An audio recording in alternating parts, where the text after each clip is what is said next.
नमस्कार साथियों, आपके अपने YouTube चैनल हिंदीपीडिया में एक बार फिर से आप सभी का अभिनंदन। आज की प्रश्नोत्तरी में हम सभी कहानियों से प्रमुख प्रश्नों को हल करेंगे। आइए आज की प्रश्नोत्तरी के पहले प्रश्न पर चलते हैं। काजी हाउस में कैद पशुओं की हाजिरी क्यों ली जाती थी? पशुओं को मुक्त करने के लिए, पशुओं की सही स्थिति का हिसाब रखने के लिए, पशुओं को नीलाम करने के लिए, उपयुक्त में से कोई नहीं। तो यहाँ पर आपका सही विकल्प जो है, सही विकल्प हो जाएगा पशुओं की सही स्थिति का हिसाब रखने के लिए। आपका वह विकल्प सही हो जाएगा। इसी तरह से अगले प्रश्न पर चलते हैं। अगला प्रश्न है, छोटी बच्ची को बैलों के प्रति प्रेम क्यों उमड़ आया था? वह पशु प्रेमी थी, उसके घर का वातावरण ऐसा ही था, उसकी सौतेली माँ उसे मारती थी, उपयुक्त में से कोई नहीं। तो यहाँ पर सही विकल्प हो जाएगा उसकी सौतेली माँ उसे मारती थी। तो आपका स विकल्प सही हो जाएगा। अगले प्रश्न पर चलते हैं। अगला प्रश्न है, लेकिन औरत जात पर सींग चलाना मना है, यह भूल जाते हो, उपयुक्त कथन किसका है? लेखक का, झूरी का, मोती का, हीरा का। तो यहाँ पर आपका जो प्रश्न है, औरत जात पर सींग चलाना मना है, तो इसका सही विकल्प हो जाएगा हीरा का। यह कथन किसका था? यह कथन हीरा का था। आपका द विकल्प सही हो जाएगा। इसी तरह से अगले प्रश्न पर चलते हैं। अगला प्रश्न है, इतना तो हो ही गया कि 9-10 प्राणियों की जान बच गई, वे सब तो आशीर्वाद देंगे, यह कथन किससे संबंधित है? मोती से, हीरा से, गया से, झूरी से। यहाँ पर 4 विकल्प दिए गए हैं। 4 विकल्प में यह कथन किससे संबंधित है? तो आपको देखना है कि यह कथन किससे संबंधित है। यह कथन मोती से संबंधित है। इसी तरह से अगले प्रश्न पर चलते हैं। 2 बैलों की कथा कहानी में लेखक ने गुप्त शक्ति किसे कहा है? गुप्त शक्ति लिखित भाषा को, पशुओं की मूक भाषा को, सांकेतिक भाषा को, कोई नहीं। अब यहाँ पर जो प्रश्न है, गुप्त शक्ति लेखक ने किसे कहा है? पशुओं की मूक भाषा को लेखक ने गुप्त शक्ति कहा है। तो आपका ब विकल्प सही हो जाएगा। इसी तरह से अगले प्रश्न पर चलते हैं। अगला प्रश्न है, 2 बैलों की कथा कहानी में गया नामक पात्र कौन है? झूरी का भाई, 2 बैलों का मित्र, झूरी का साला, झूरी का भतीजा। अब यहाँ पर इस कहानी में गया पात्र कौन है? तो गया पात्र जो है झूरी का साला है। गया पात्र क्या है? झूरी का साला। आपका स विकल्प सही हो जाएगा। इसी तरह से अगले प्रश्न पर चलते हैं। अगला प्रश्न है, इस कहानी में दोनों बैल गया को कैसा व्यक्ति मानते थे? पशु प्रेमी, कसाई और जालिम, निर्दयी, उपयुक्त में से कोई नहीं। अब इस कहानी में दोनों बैल गया को कैसा मानते थे? गया को कैसा व्यक्ति मानते थे? तो यहाँ पर कसाई और जालिम मानते थे। जो झूरी का साला था गया को कसाई और जालिम मानते थे। तो आपका ब विकल्प सही हो जाएगा। ब विकल्प सही हो गया। इसी तरह से अगले प्रश्न पर चलते हैं। नहीं, हमारी जात का यह धर्म नहीं है, इस कहानी में यह कथन किसका है? मोती का, झूरी का, लेखक का, हीरा का। तो यह कथन जो है हीरा का है।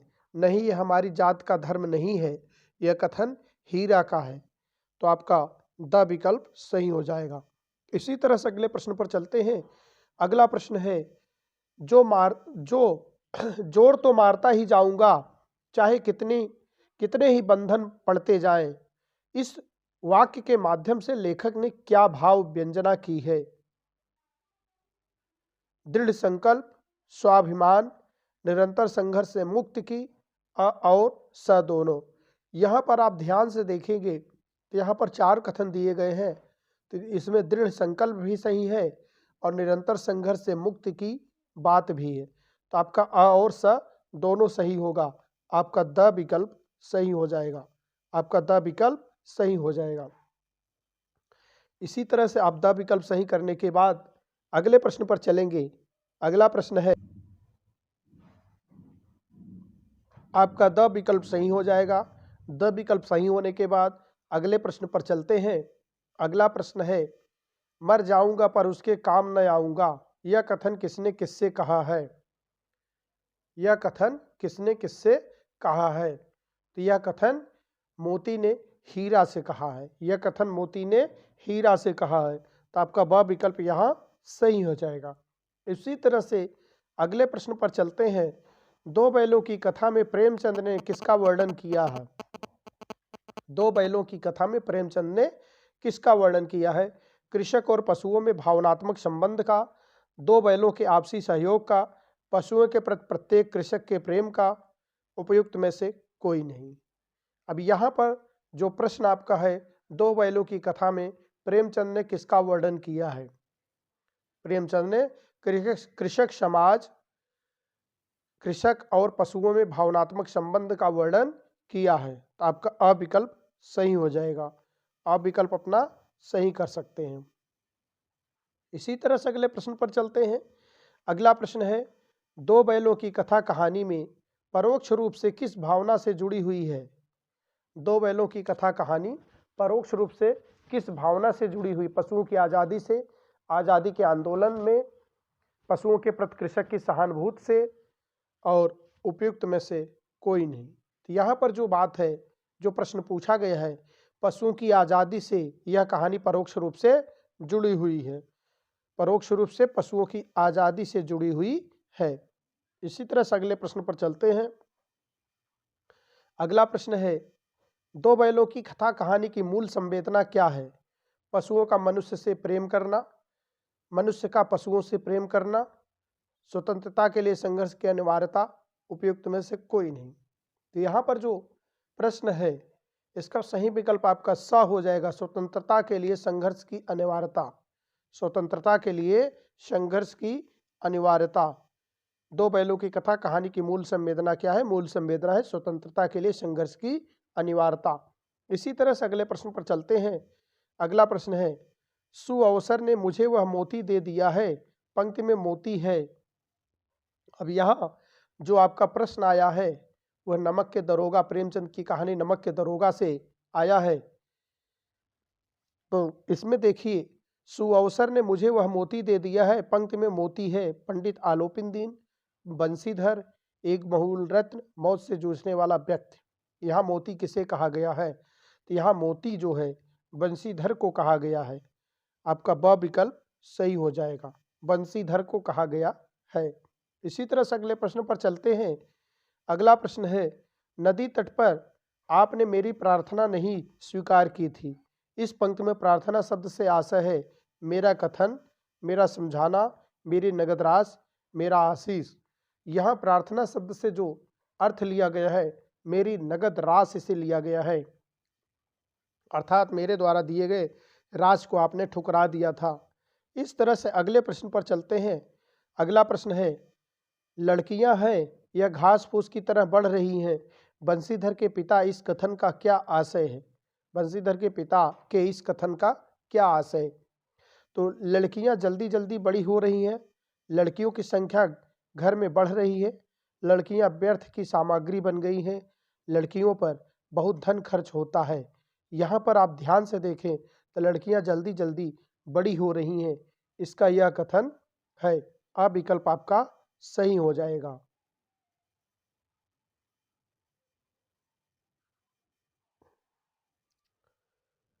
अगले प्रश्न पर चलते हैं। अगला प्रश्न है, मैं इस उच्च पद के योग्य नहीं है, योग्य नहीं। बंसीधर के इन शब्दों से उसके चरित्र का कौन सा पक्ष उजागर होता है? दृष्टता का, अहमन्यता का, हीनता का, विनम्रता का। यहाँ पर आप ध्यान से देखें तो बंसीधर के किस जो है स्वभाव का, चरित्र का रूप निखरता है यहाँ, तो वह है विनम्रता का। वह क्या है? विनम्रता का। इसी तरह से आपका द विकल्प सही हो जाएगा। अगले प्रश्न पर चलते हैं। अगला प्रश्न है, नमक का दरोगा कहानी का मुख्य उद्देश्य क्या है? अब यहाँ कहानी का उद्देश्य क्या है? भ्रष्टाचार, रिश्वत को उजागर करना, धन के प्रभाव को प्रकट करना, ईमानदारी व कर्तव्यनिष्ठता का महत्व बताना, न्यायालयों की जड़ता को बताना। यहाँ पर जो सही विकल्प आपका हो जाएगा, नमक का दरोगा कहानी के मुख्य उद्देश्य है ईमानदारी व कर्तव्यनिष्ठ का महत्व बताना, तो आपका स विकल्प सही हो जाएगा, स विकल्प। इसी तरह से अगले प्रश्न पर चलते हैं। अगला प्रश्न है, पंडित आलोपीदीन स्तंभित हो गए। पंडित आलोपीदीन स्तंभित क्यों हो गए? अंधेरे को गहराते देखकर, अपना अपमान होते देखकर, धन का निरादर होते देखकर, हिरासत का आदेश होते देखकर। यहाँ पंडित आलोपीदीन क्यों स्तंभित हो गए? तो आपका सही विकल्प हो जाएगा हिरासत का आदेश होते देखकर। हिरासत का आदेश होते देखकर वह स्तंभित हो गए। इस तरह से अगले प्रश्न पर चलते हैं। अगला प्रश्न है, जो आज्ञा होगी वह मेरे सिर माथे पर। बंसीधर का यह कथन पंडित आलोपीदीन के प्रति उसकी किस भावना को व्यक्त करता है? रिश्वत लेने की इच्छा प्रकट करना, आलोपीदीन का सत्कार करना, अपने व्यवहार पर लज्जित होना, उसके सद्भाव से प्रभावित होना। तो यहाँ पर आप ध्यान से देखें तो किस बात का यह अर्थ है? जो आज्ञा होगी, यहाँ पर जो बात है उनके स्वभाव से प्रभावित होना, उनके स्वभाव से प्रभावित होना। आपका द विकल्प सही हो जाएगा। अगले प्रश्न पर चलते हैं।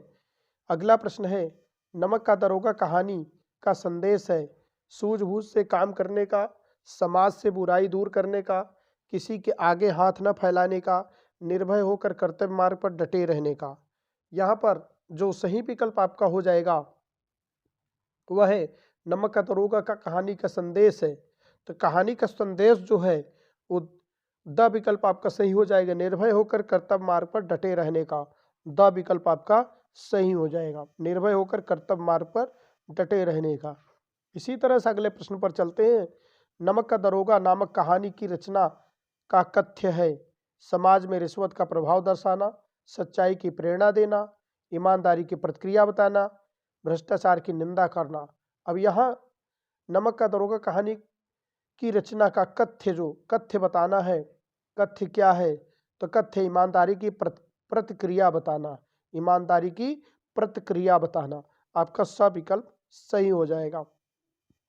इसी तरह से अगले प्रश्न पर चलते हैं। अगला प्रश्न है, परिवार की आशा लता लहलहाई देखकर पड़ोसियों के हृदय में सूल उठने लगे। मुंशी जी के परिवार की आशा लता लहराने का क्या कारण था? बंसीधर में पितृभक्ति का गुण होना, बंसीधर की कार्यकुशलता में वृद्धि होना, बंसीधर को दरोगा का पद मिलना, बंसीधर के परिवार की इज्जत बढ़ना। अब यहाँ पर जो सही विकल्प है बंसीधर को दरोगा का पद मिलना। आपका सही विकल्प हो जाएगा बंसीधर को दरोगा का पद मिलना। इसी तरह से अगले प्रश्न पर चलते हैं। अगला प्रश्न होगा, नमक का दरोगा कहानी के अंत में विजय दिखाई गई धन पर धर्म की, पद पर धन की, धन पर प्रतिष्ठा की, ईमानदारी पर धन की, किसकी विजय दिखाई गई है? तो यहाँ पर जो विजय दिखाई गई है धन पर धर्म की, धन पर धर्म की विजय दिखाई गई है। अब विकल्प आपका सही हो जाएगा। इसी तरह से अगले प्रश्न पर चलते हैं। अगला प्रश्न है, न्याय और विद्वता, लंबी चौड़ी उपाधियां, बड़ी बड़ी दाढ़ियां, ढीले चोंगे एक चच्चे आदर का पात्र नहीं है। इस कथन से कौन सा भाव व्यक्त हुआ है? उपालंभ, पश्चाताप, ग्लान, घृणा। इस पद से, इस वाक्य से कौन सा भाव जो है प्रकट हुआ है? वह भाव है घृणा का। आपका द विकल्प सही हो जाएगा। अगले प्रश्न पर चलते हैं। अगला प्रश्न है, हम उन नमक हरामों में नहीं है जो कौड़ियों पर अपना ईमान बेचते फिरते हैं। नमक का दरोगा कहानी में यह कथन किसका है? बंसीधर का, आलोपीदीन का, बंसीधर के पिता का, उपयुक्त में से कोई नहीं। तो यहाँ पर यह कथन किसका है?